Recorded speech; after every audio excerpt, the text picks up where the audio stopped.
So advice to the brother whose family wants him to save 50 grand, for example.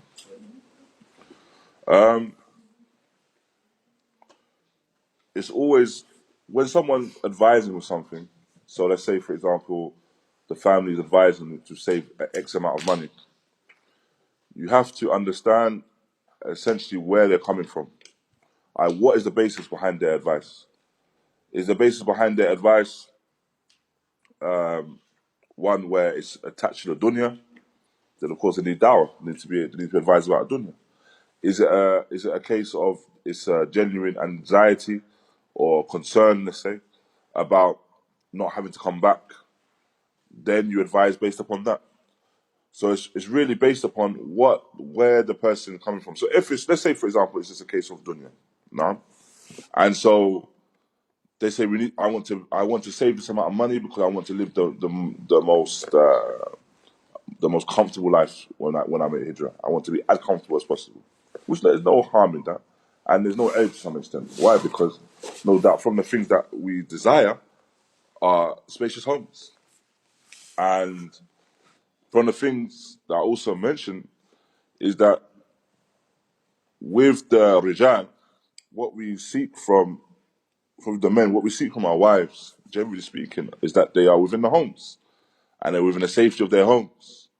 And this is something that is praiseworthy when the woman remains within the home, as is mentioned in the narration regarding Salama, where it's mentioned that she did not leave the home except in the coffin, except when she was shrouded for her funeral. Ala kullin, if now you're saying, we want our wives to remain within the homes. However, this home is going to be the size of a cupboard. But we want them to remain within the home. It's not a balanced view. At the same time, it's not a balanced view for them to say we need to save X amount of money so we have a mansion. We have to live in a mansion. Even though now we live in a council flat and we're comfortable, when we go there, I have to live in a mansion. Nah. And so if it's now the driving force behind it is dunya, then they need to be advised about the kima of the dunya.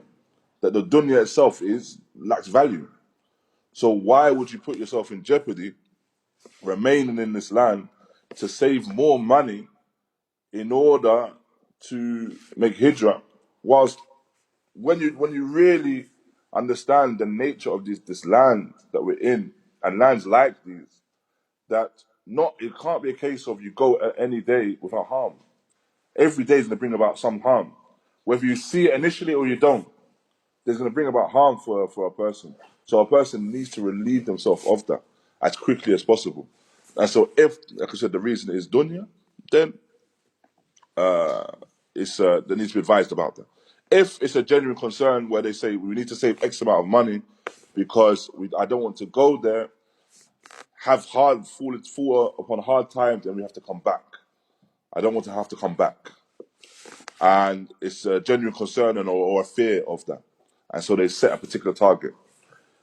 That target may not be realistic, right? And so, but what is realistic is the opportunity to make hijrah, generally speaking. When we think about the person's ability to make hijrah or leave the land, they have opportunities to do so.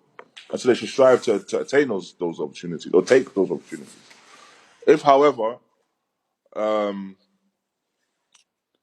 person is saying now that I want to make hijrah, we have to have this money and I'm fear this, sometimes it's just about reassuring that fear. Reassuring that, no, we don't need this amount, because if we have a fraction of that, we can still live and still be comfortable and not have to come back.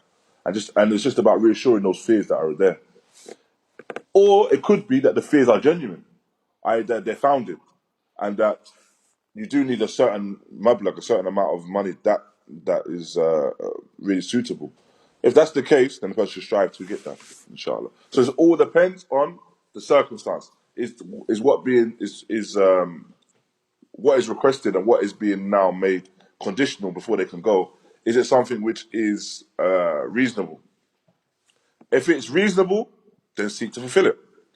If it's not reasonable, then it's important to try and find out why that condition is being put there in the first place, and then seek to find a remedy for that issue. Inshallah. Barakallahu feekum.